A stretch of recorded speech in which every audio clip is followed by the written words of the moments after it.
There was a time when home ports of arcade games were, let's say, less than perfect. What ran on cutting-edge hardware from the likes of Sega, Taito, OutRun, and Capcom was often downgraded severely when they came home, particularly during the reign of the 8 and 16-bit consoles. As technology advanced quickly for arcade games throughout the 1980s and much of the 1990s, the comparatively snail's pace in which consoles advanced couldn't begin to hope to keep up. That of course doesn't mean the home versions of arcade games had to be poor, as some of the better developers found ways to keep the feel of the gameplay intact enough to still make them a good time.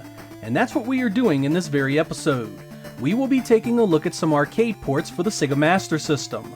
An episode like this could easily turn into 20 minutes of just me stating the obvious that none of these games look as good as their coin-op counterparts.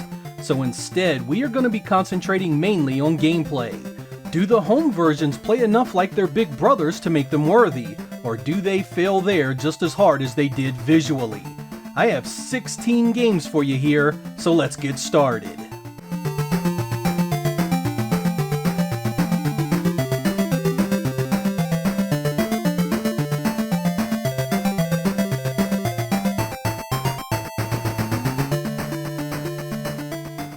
OutRun ran on custom sprite scaling hardware in the arcade, so of course the home version would look nothing like it. That didn't stop me from wanting to play it, however, and in 1987 Sega brought it home to the Master System. The gameplay here feels quite a bit differently, thanks mainly to the lack of smoothness the way the road rises and falls.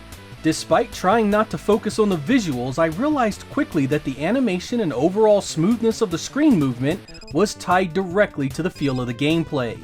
That pretty much means that OutRun on the Sega Master System never had a shot at feeling anything like the arcade. With that in mind, I decided to change gears and ask myself if this was still a good driving game at its core. Comparatively to its peers, I think it plays well enough for a forward-scrolling racing game at home in 1987.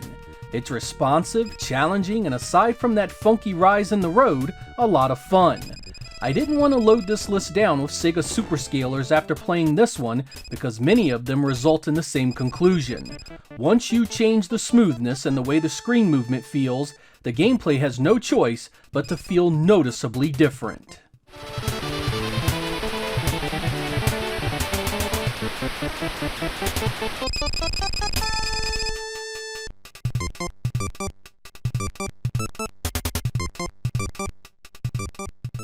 Alien Syndrome was a solid two-player overhead run-and gun released in 1987 for the System 16. I was quite fond of its gameplay and its homage to the Aliens franchise. When Sanritsu brought it to the Sega Master System the following year, they absolutely butchered it. Now instead of scrolling around your environment, you fight room to room, changing the entire feel of the experience.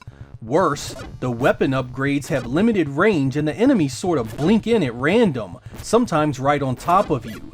Die on a boss and lose your weapon and good luck trying to kill him with the pea shooter that barely gets a few feet out in front of you. These things really change the core feel of this one, and it even lacks the two-player co-op in the story. What we are left with is a visually downgraded port that also lacks the gameplay that made the arcade version so much fun. It's not the worst game on the platform, but one that could have been so very much better.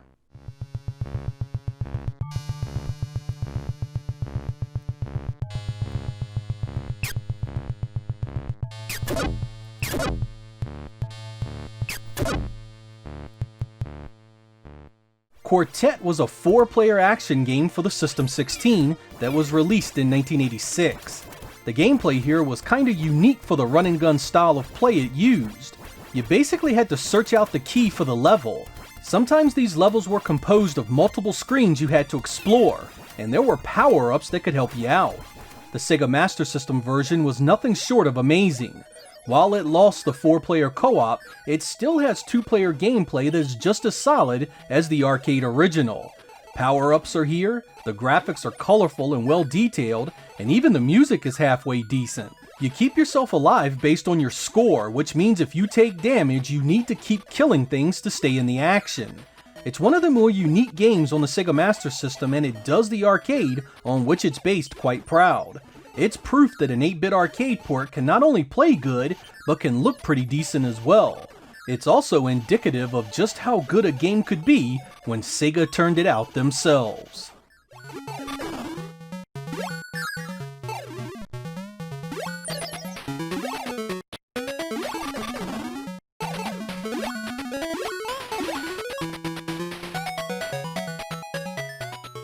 The System 16 shoot-'em-up Fantasy Zone was quite popular when it was released in 1986. It was multi-directional, a bit like the classic Defender, but was super colorful and allowed you to shop for power-ups and extra lives by collecting coins. The Sega Master System received a home version that very same year to rave reviews, and I definitely agree. Sega developed this one in-house and it shows on every level. Great visuals, smooth scrolling, and it has nearly all of the arcade originals content. The power-ups are here, as are most of the stage layouts and boss battles. It feels like the arcade gameplay, right down to the way the enemies move. It was fast and challenging, providing hours of shoot-'em-up action. It was one of the better ports to the system, and if you like the arcade, this one holds up well enough to be a good substitute.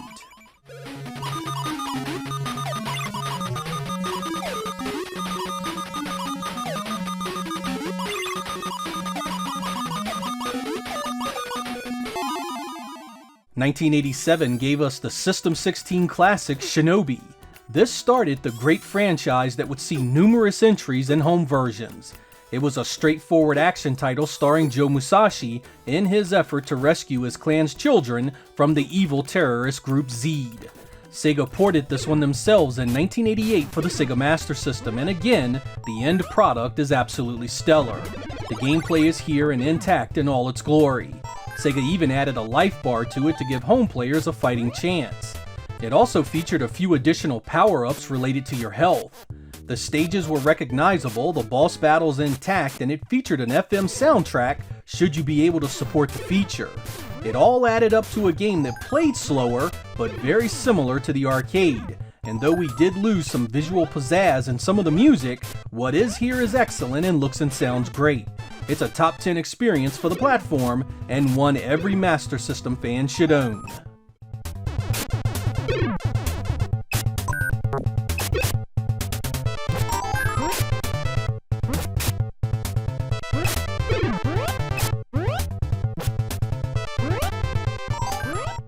Wonder Boy in Monsterland was quite a unique game when it hit the Japanese arcade scene in 1987.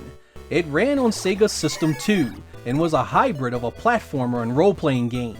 Of course, being in the arcade meant that it took on levels in linear fashion, but you could use money to buy items and magic that made things easier.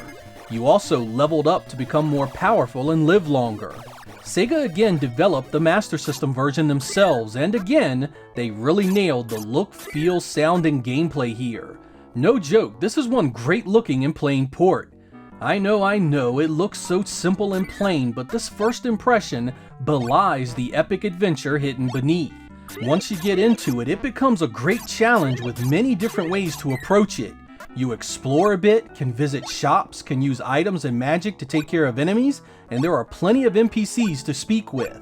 The excellent Wonder Boy 3 The Dragon's Trap would continue this game's style and setup, itself an excellent title. Don't sleep on this one, it's well worth playing.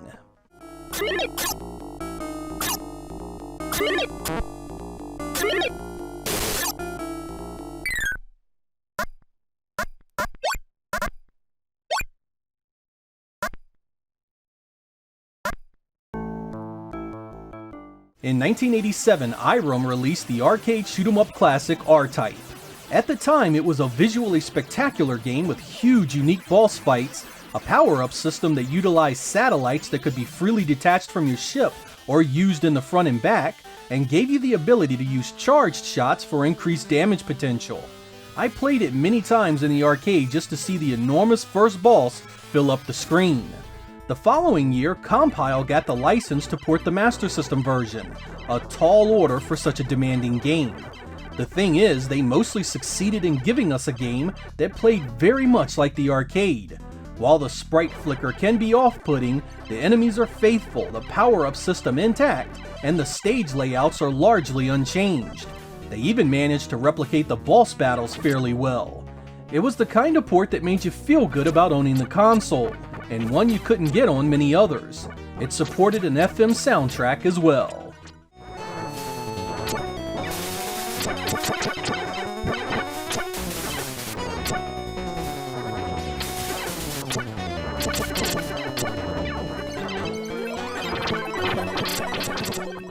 In 1988, Capcom released Ghouls and Ghosts on its CPS-1 arcade platform. This sequel to Ghosts and Goblins was a visual feast that was tough as nails. Sega had a heck of a task bringing it home to the Mega Drive the following year, but the fact that they thought the Master System could do it was outright insanity. They tried to keep as much of the visual presentation and layouts of the stages as possible. Of course, this proved to be a tall order for the aging Master System hardware. Aside from the expected downgrade in visuals, there is also the ever-present scourge of slowdown that constantly rears its ugly head. Sometimes it feels like the engine itself is struggling to run the on-screen action when not a lot is going on.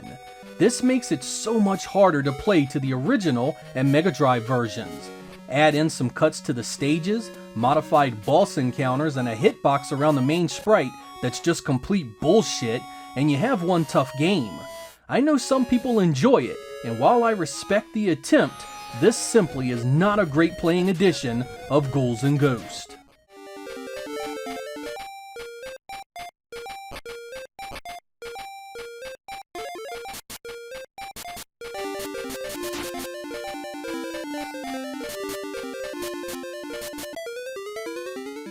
In 1989, Capcom also released Strider for its CPS-1 arcade board. Another powerful showpiece visually, Sega again had its hands full bringing it home to the Mega Drive in 1990. That must have been a lot of work because Sega offloaded the Master System port of Strider to the dreaded Tiertex, makers of all things evil in gaming. And holy hell is this port a disaster. First off, any port that completely omits the hang glider opening is already on a bad path. The stages are heavily modified from there and the gameplay is utterly terrible thanks to the poor animation and slowdown and just a general feeling of disjointedness, like the main sprite exists separately from the stage it's playing on. Add in the ludicrous stage timer that forces you to basically run for your life, and you have a not so accurate Strider experience here. It looks, sounds, and plays as bad as this footage looks. 8-bit arcade ports can still be really good if the gameplay is there, but the devil spawn at Tiertex seem not to understand that in the least.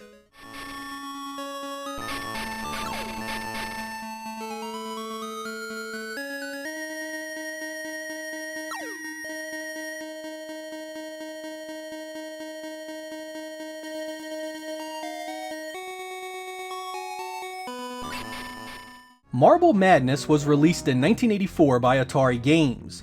The aim of this one was simple: guide your marble across the isometric course to the finish line.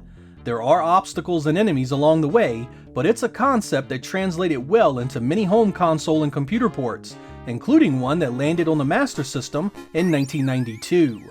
Marble Madness wasn't any kind of graphical showpiece way back in 1984, so the Master System actually replicates the look quite well. What's important here is the gameplay, and despite the use of a digital pad, it actually still plays fairly good. The stage layout is faithful, the enemies are here, and for the most part the physics are intact. It would have been cool had it used the trackball on the sports pad, but even without it, this is a game worth playing if you appreciate the concept.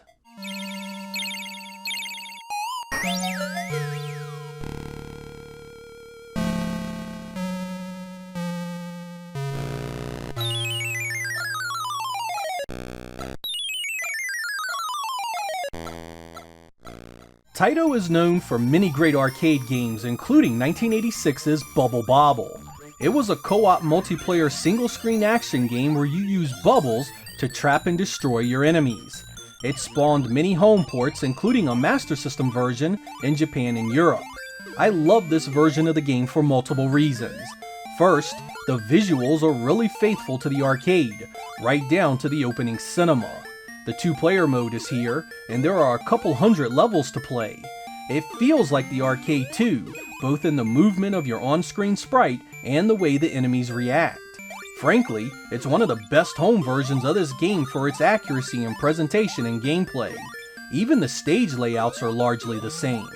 There are some great home versions of this available, and you can count the Master System Edition as one of them.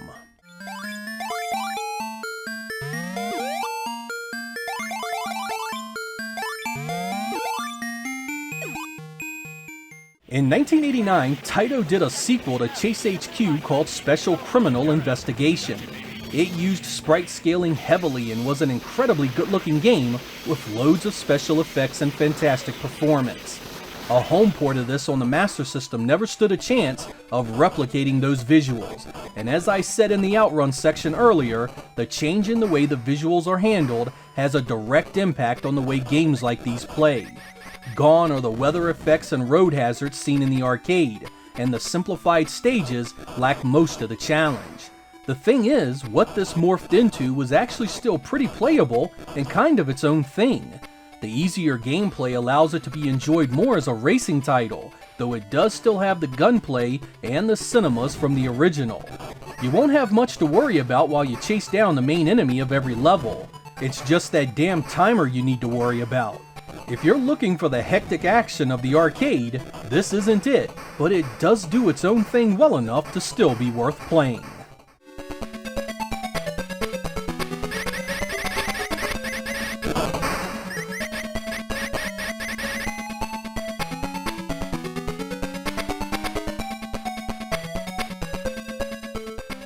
In 1985, Capcom released Gun.Smoke in the arcade. It was a vertically scrolling run and gun that pitted a lone lawman against an endless parade of bad guys. This was ported to many home platforms, including the Korean version of the Master System. I chose this for a couple of reasons.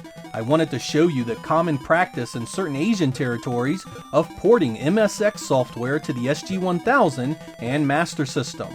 Because the original MSX hardware wasn't particularly well suited for fast-scrolling games, these ports were often less than stellar and radically inferior to other versions at the time. This shows up here in full force with a choppy screen movement that really plays havoc with your eyes. One problem this version doesn't have, however, is loading the screen down with fast-moving enemies. I mean, look at this. Enemies absolutely flood the play area non-stop to the point of absurdity. It's the first freaking level, for God's sake. The original arcade was no cakewalk itself, but couple that difficulty with that choppy screen scrolling and you have a game that I had a hard time enjoying. It's really an SG-1000 game just running on the Master System, and it shows it on every level.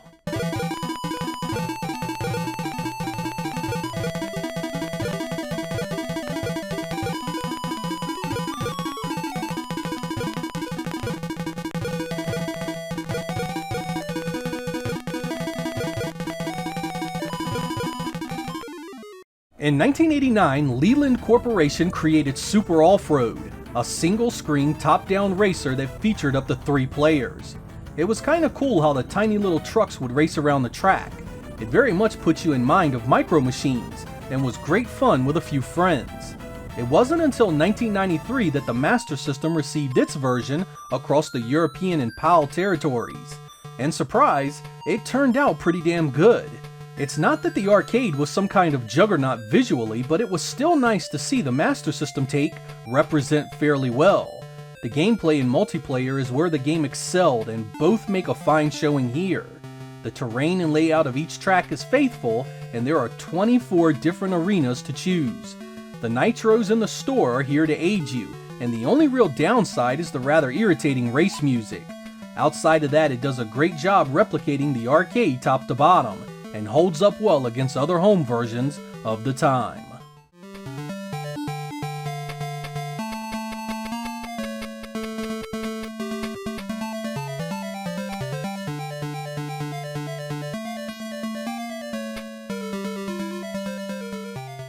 The twin-stick arena run-and-gun Smash TV showed up in arcades in 1990.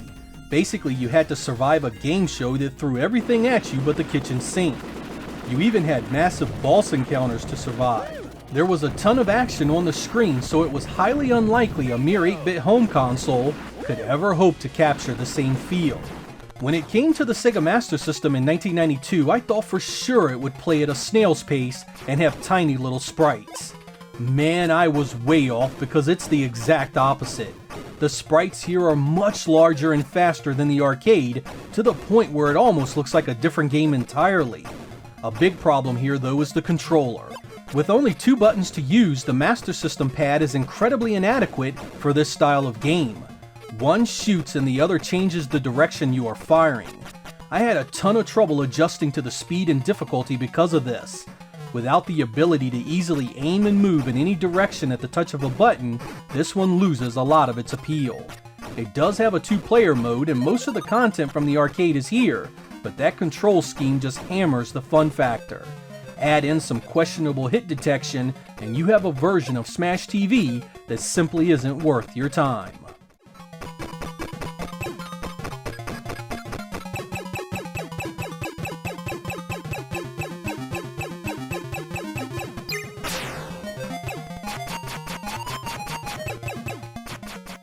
In 1988, OutRun released Vigilante in the arcade, a Kung Fu Master clone that looked quite a bit better.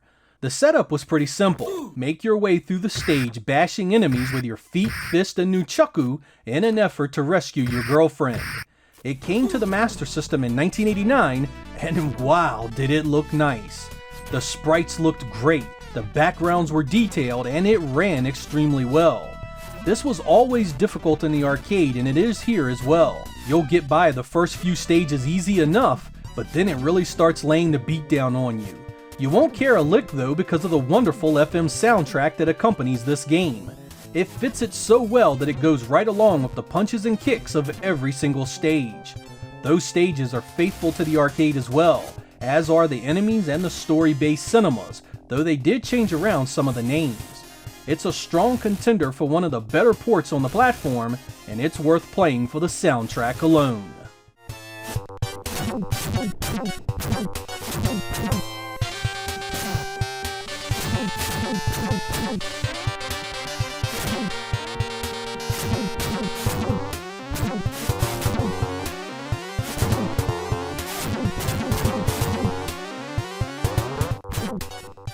So there we are, 16 games for the Master System that originated in the arcade. While each one had to make sacrifices to the sound and visuals, most of them were still able to capture the essence of what made the original game so appealing. Of course, there's always a turd in the punch bowl, and we still got ones that failed miserably all the way around. There were many more arcade ports on the Master System that could be covered in a part 2, so let me know down in the comments if that's something you'd like to see.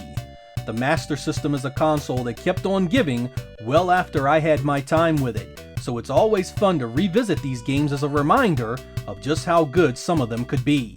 Hell, it's even fun to find the ones that weren't so good. I'm Sega Lord X, thank you guys for watching, and I will catch you next time.